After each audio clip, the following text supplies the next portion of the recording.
Considerações sobre a paixão de nosso Senhor Jesus Cristo, no livro A Paixão do Senhor, do padre Luís de la Palma, jesuíta. Após a ressurreição de Lázaro, o acontecimento mais sublime e divino que ocorreu desde a criação foi, sem dúvida, a paixão e morte com que nosso Senhor Jesus Cristo finalizou a sua vida e a sua mensagem. Viveu, padeceu e morreu para resgatar os seres humanos dos pecados e dar graça e salvação eterna. É tão grande o mistério, tanto pela razão como pela entrega, de que qualquer lado que se olhe, nunca poderá haver nada igual até o final dos tempos. Para entender os motivos que levaram os príncipes dos sacerdotes e os escribas a entregar um homem que, sem dúvida alguma, foi um grande profeta e passou fazendo o bem, é apropriado uma breve explicação. A ressurreição de Lázaro foi um milagre insofismável e muitos creram nele. Mas a luz cegou outros judeus que, movidos pela inveja, foram a Jerusalém, murmuraram e delataram o ocorrido em Betânia. Os príncipes dos sacerdotes e os escribas decidiram em conselho pôr fim à ação do Senhor, temendo que o povo acreditasse nele.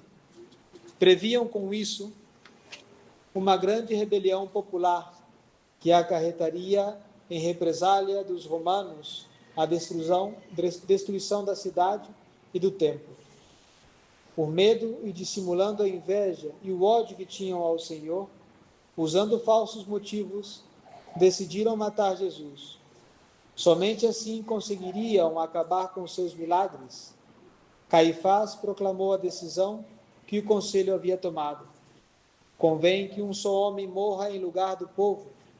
E ele não disse isso mesmo, diz São João, mas não por si mesmo, mas sendo sumo sacerdote daquele ano, profetizava que Jesus havia de morrer pela nação, e não somente pela nação, mas também para que fossem reconduzidos à unidade os filhos de Deus dispersos, e desde aquele momento resolveram tirar-lhe a vida.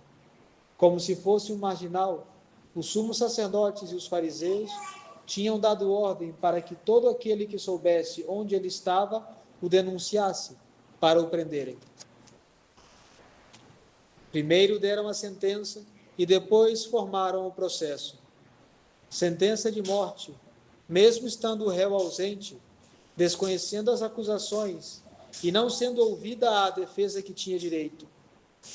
O verdadeiro motivo para tudo isto era a inveja e o medo de perder os privilégios econômicos, políticos e religiosos que possuíam. Fica evidente a perversidade desses juízes. O processo foi uma farsa. Forçaram as testemunhas a depor sobre os discípulos e a doutrina propagada, de modo que coincidissem com a sentença pré-estabelecida. Acontece o mesmo com muitos dos nossos atos.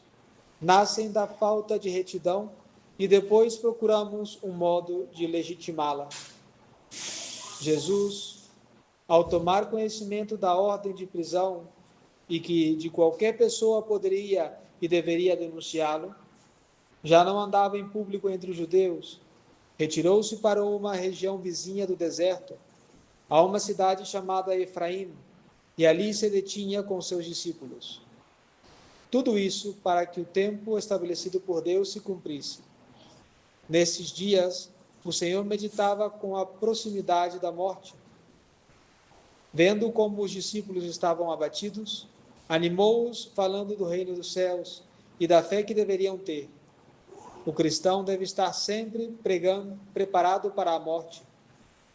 Chegado o momento, Jesus deixou Efraim em direção à cidade santa para padecer e morrer. Viajava com tamanha decisão e rapidez diante deles que os discípulos estavam perturbados e o seguiam com medo. Durante o percurso, reuniu particularmente os 12 apóstolos e revelou que em Jerusalém restabeleceria toda forma de humilhação, ofensa, tormento e que morreria. Depois disso, escutou o pedido vindo da mãe dos filhos de Zebedeu, os 2 melhores lugares no reino dos céus. Foram caminhando e chegaram a Jericó, onde recuperou a vista de um cego que implorava em alto grado. Acenou para Zaqueu que o recebesse em sua casa.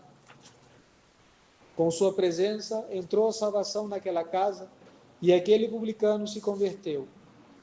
Ao sair de Jericó, uma grande multidão o seguia.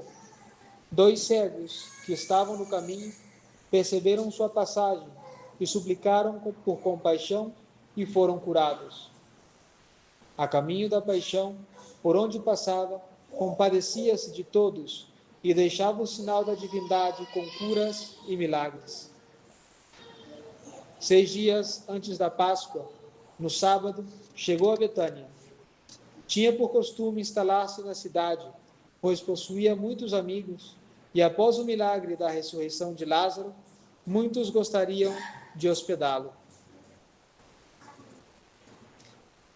No dia seguinte, domingo, foi a Jerusalém, onde foi recebido com ramos e aclamado como filho de Davi. A multidão, pois, que se achava com ele, quando chamara Lázaro do sepulcro e o ressuscitara, clamava-o. Aproximando-se à entrada, completou Jerusalém e chorou sobre ela, por não ter reconhecido o tempo em que tinha sido visitada, e profetizou a sua destruição como castigo. Toda a cidade ficou alvoroçada com a entrada daquele tão grande homem, e todos indagavam: quem é este? Os cegos e os coxos vieram a ele no templo, e ele os curou.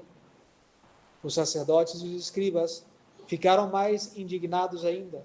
Acusavam-no de aceitar as aclamações de filhos de Davi, que provinham da boca das crianças, e de não fazer calar os que acreditavam que era o rei de Israel. O Senhor respondeu: da boca das crianças e dos pequeninos saiu um louvor que confunde. Digo-vos, se estes se calarem, clamarão as pedras. Ao anoitecer, voltou para Betânia com os seus discípulos. Na manhã seguinte, segunda-feira, retornou a Jerusalém. Estando com fome, viu uma figueira verde e cheia de folhas no caminho. Aproximou-se e só encontrou folhas. Então disse à figueira: jamais alguém coma fruto de ti. E os discípulos ouviram esta maldição. Dentro da cidade, foi ao templo e expulsou os que vendiam e compravam. Derrubou as mesas dos cambistas e as cadeiras dos vendedores de pombas. Não consentia que ninguém transportasse nenhum objeto pelo templo. Contra a força e a majestade de Jesus, ninguém pode fazer nada naquele momento.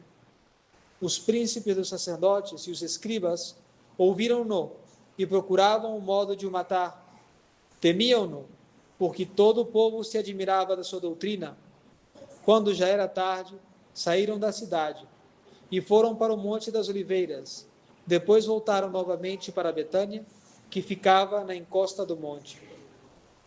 Na manhã da terça-feira, novamente foram à cidade, pelo mesmo caminho, e os discípulos repararam que a figueira tinha secado.